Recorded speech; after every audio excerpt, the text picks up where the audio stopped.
নমস্কার।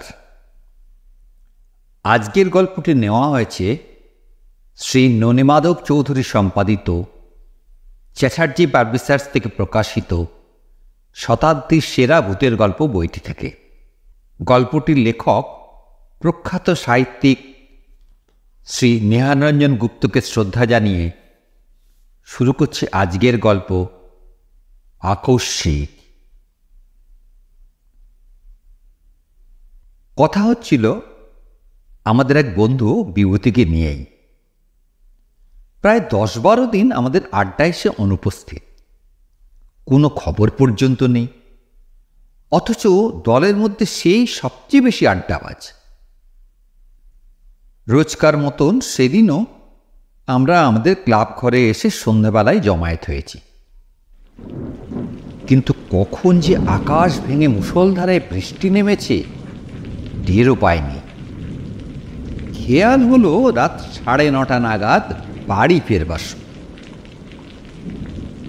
বাড়ি তো ফিরতেই হবে, কিন্তু দরজা খুলতেই যে দৃশ্য চোখে পড়ল তাতে সঙ্গে সঙ্গে আবার দরজাটা তখনই বন্ধ করে দিতে হল। ঝমঝম করে তখনও বৃষ্টি ঝরছে এবং বৃষ্টি ছাটের ঘন কুয়াশায় চারদিক একাকার। সমস্ত গলিটা জলে ডুবে গিয়েছে। ঘরের চৌকাঠ পর্যন্ত জল থই থই করছে। সঙ্গে কারো একটা ছাতা বা ওয়াটারপ্রুফ কিছুই নেই। অথচ বের হওয়ার সঙ্গে সঙ্গেই একেবারে স্নান করে যেতে হবে।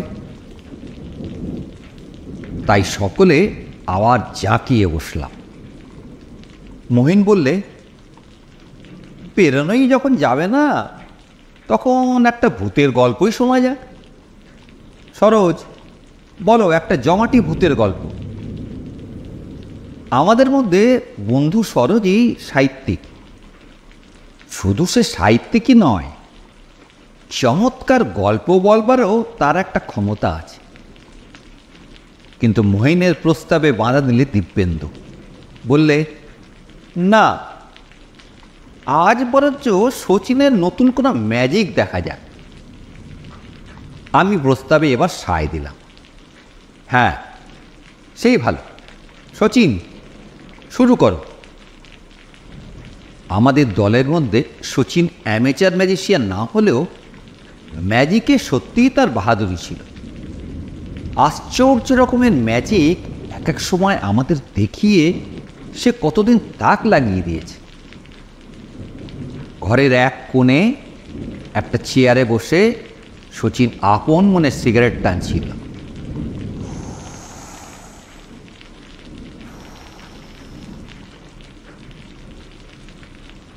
আমার প্রস্তাবে সে বললে, ম্যাজিক যে দেখাবো তা জিনিসপত্র কোথায়? ঠাট্টা করে সরোজ বললে, জিনিসপত্র না হলে ম্যাজিক দেখাতে পারবি না? তবে কিসের ছাই তোর ম্যাজিক? ঠিক আছে, শুধু হাতেই দেখাবো। সকলে উৎসাহিত হয়ে উঠলাম। ঘরের আলোটা নিভিয়ে দে, শচীন বললে। আলোটা নিভিয়ে দিয়ে একটা ক্যান্ডেল জ্বালিয়ে টেবিলের ওপর রাখ। শচীনের কথা মতো তাই করা হলো। একটা মাত্র ক্যান্ডেলের আলো ঘরের মধ্যে অদ্ভুত আলো ছায়া সৃষ্টি করেছে। আলোর শিখার একটা ছায়া সেই আধো আলো আধো আঁধারে দেয়ালের গায়ে কাঁপছে। বাইরে সমানে বৃষ্টি পড়ছে। শচীন তার পূর্বের আসনেই বসা। আমরা 12 জন ঘরের একদিকে গা ঘেঁষাঘেঁষি করে বসেছি।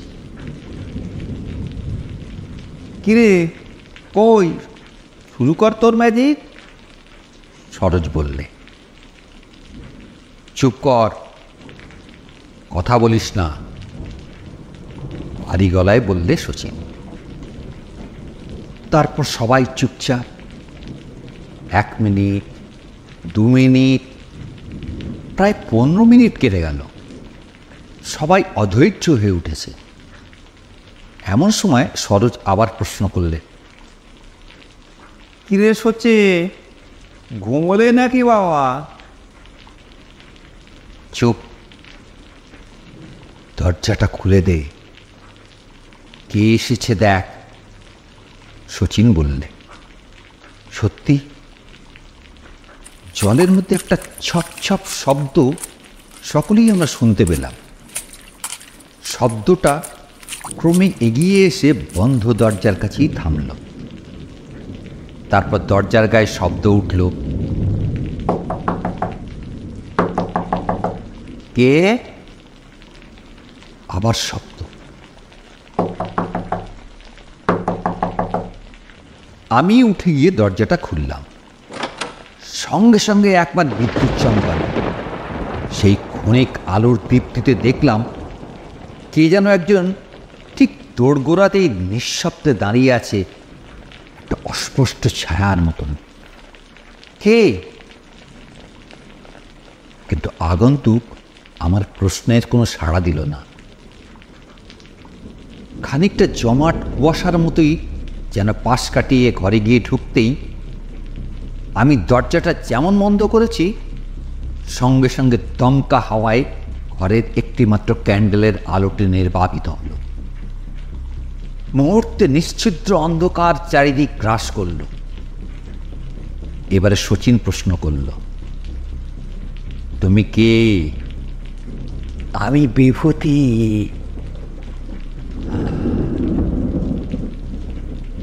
চাপা দীর্ঘশ্বাসের মতন স্বাভাবিক গলায় সাড়ায়েন। বিভূতি? কে বিভূতি?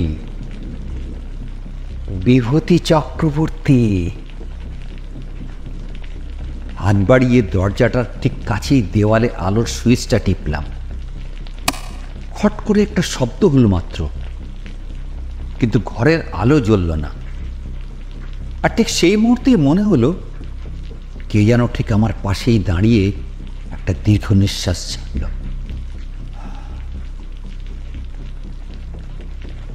নিজের অজ্ঞাতেই দুপা পিছিয়ে একদম দেয়াল ঘেঁষে দাঁড়ালাম। ভয়ে তখন আমার গলা পর্যন্ত যেন শুকিয়ে উঠেছে। হঠাৎ এমন সময় মনে পড়ল, বিভূতি বিভূতি চক্রবর্তী তো আমাদের বন্ধু। তবে সঙ্গে সঙ্গে যেন ভয়টা কেটে গেল। সোৎসাহে বললাম, বিভূতি, ও তুই? হ্যাঁ। সেই পূর্বের মতন চাপা কণ্ঠস্বর। মনে হলো বড় যেন কষ্ট হচ্ছে তার কথা বলতে। আরও মনে পড়ল, বিভূতি তো থাকে সেই ভবানীপুরে। প্রায় 10-12 দিন আমাদের আড্ডায় আসে না। সে এই প্রচণ্ড বর্ষণমুখর রাতে সেই ভবানীপুর থেকে এসেছে, একটু বিস্ময়ই লাগে। আমি এবারে প্রশ্ন করলাম, এই ঝড় জলের মধ্যে এত রাত্রে তুই? ব্যাপার কি বিভূতি?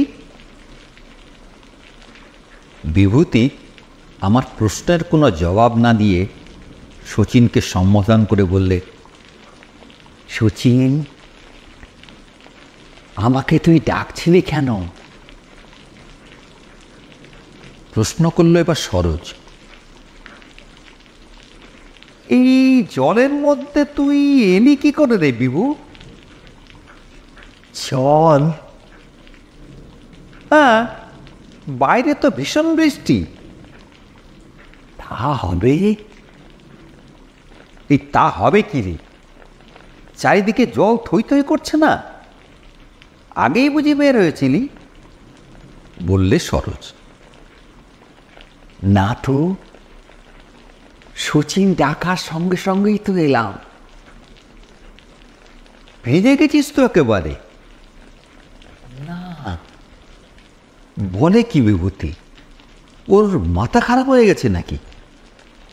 হঠাৎ আবার বিভূতি বললে, আমি চাই ভাই। যাবি? কোথায় যাবি এই বৃষ্টির মধ্যে? মাথা খারাপ হলো নাকি তোর? আমার বড় কষ্ট হচ্ছে রে। আমি আর এই ঘরের মধ্যে থাকতে পারছি না। আমি চললাম। বলবার সঙ্গে সঙ্গেই দরজাটা যেন খুলে গেল, আর ঠিক সেই মুহূর্তেই ঘরের আলোটা দপ করে জ্বলে উঠল। কিন্তু কোথায় বিভূতি? আমরা ঘরের মধ্যে হতভম্বের মতন দাঁড়িয়ে আছি। বিভূতি, বিভূতি! আমি ছুটে দরজার বাইরে গেলাম। বৃষ্টি তখন থেমে গিয়েছে। গলির মধ্যে জল অনেকটা কমে এসেছে। যত দূর দৃষ্টি যায় কাউকে দেখতে পেলাম না। কেবল জলের মধ্যে দিয়ে কারো হেঁটে যাওয়ার ছপ ছপ শব্দ কানে ভেসে এলো। পরের দিন দুটো সংবাদ আমরা জানতে পারলাম। একটি সংবাদপত্রে প্রকাশিত হয়েছিল, গত রাত্রে প্রচণ্ড 3 ঘণ্টাব্যাপী বৃষ্টির মধ্যে শহরের শ্যামবাজার অঞ্চলের বিদ্যুৎ সরবরাহ মিনিট 20 জন্য বন্ধ হয়ে গিয়েছিল, রাত্রি 9:45 থেকে 10:05 পর্যন্ত। আরেকটি, গত রাত্রে দিন কয়েক ভোগবার পর টাইফয়েডে আমাদের বন্ধু বিভূতি চক্রবর্তী রাত 9:30টায় মারা গিয়েছে। তারপর কতদিন কেটে গিয়েছে, কিন্তু সমস্ত ঘটনাটা আজও আমার কাছে অস্পষ্ট হয়েই আছে। তবে স্বীকার করতে পারিনি যে তেমন ব্যাপারটার মধ্যে শচীনের কোনো ম্যাজিকের কেরামতি আছে। যেমন এও স্বীকার করতে মন চায়নি যে ব্যাপারটার মধ্যে কোনো কিছু ভৌতিক ব্যাপার আছে। তবে যা ঘটেছিল তা কিন্তু বর্ণে বর্ণে সত্যি। গল্পটি কেমন লাগলো কমেন্ট বক্সে অবশ্যই জানাবেন এবং সাবস্ক্রাইব বাটনটি প্রেস করে রাখবেন, যাতে পরবর্তীকালে আমরা কোনো ভিডিও অথবা অডিও গল্প আপলোড করলে আপনারা সবার আগে তার নোটিফিকেশন পেয়ে যান। ধন্যবাদ।